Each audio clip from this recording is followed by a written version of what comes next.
I'm Jamie, and I've been a volunteer here at the museum for about 3 years now.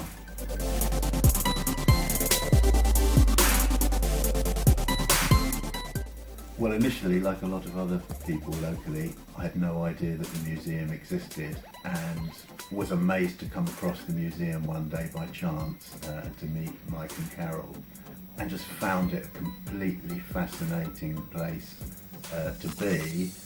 And also immediately I understood the importance of what Mike and Carol are doing here, which is archiving and preserving really a whole lot of very, very important technology. You know, that otherwise some of these things, and as you've probably seen, Mike has a really extensive collection of some quite unusual machines from the 1980s and 90s. And a lot of those things, you know, the danger is that they will become forgotten about.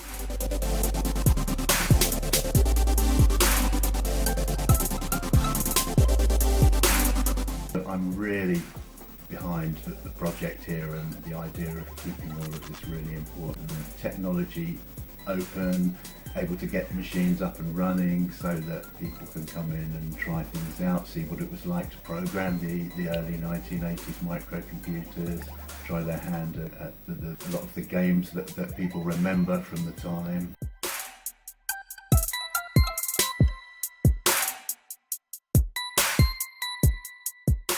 The great thing is that everybody has their favourite games, their favourite programs that they're looking for, and the chances are we've got it here somewhere.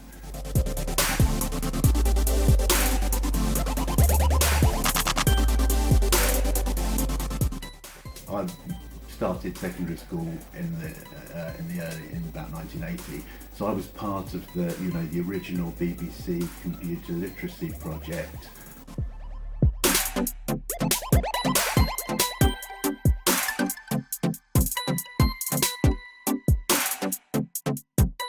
I think what happened in the late 1970s, there was a view, certainly over here, that actually we were starting to get left behind, and a lot of computerization and automation of industrial processes and manufacturing and so on were coming in, and it was something that we were lagging behind with.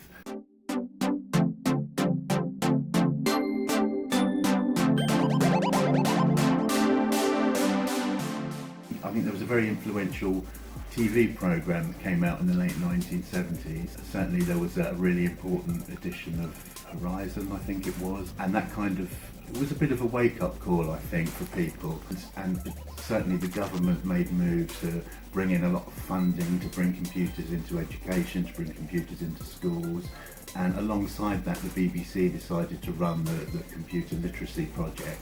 And so, as I say, I was really a big part of that at that time, and I grew up with that first generation of home microcomputers.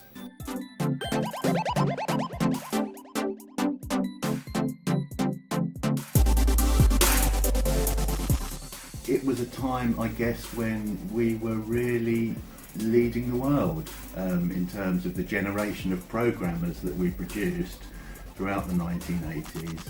The famous computer crash that happened over in America in the mid-80s just didn't really happen here. Sales of microcomputers were really strong, you know, right through the 80s, I suppose, until the console generation with machines like the NES and the Master System and so on.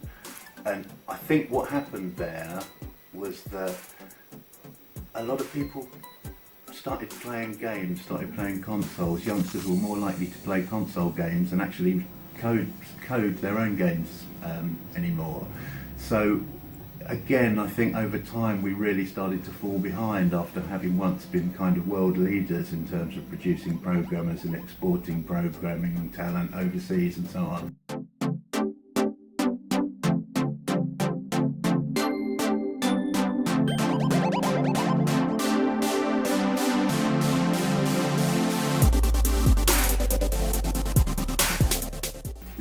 Much more recently, I think initiatives like what the Raspberry Pi Foundation have been doing.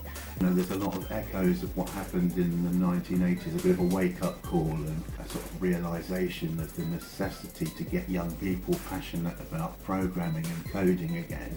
And I think that's been really successful. I mean, off the back of the Raspberry Pi, you know, I've lost count of the number of tiny single board computers you can buy for a few pounds now, and I just think it's been a really successful and a really fun way of introducing young people into coding again. And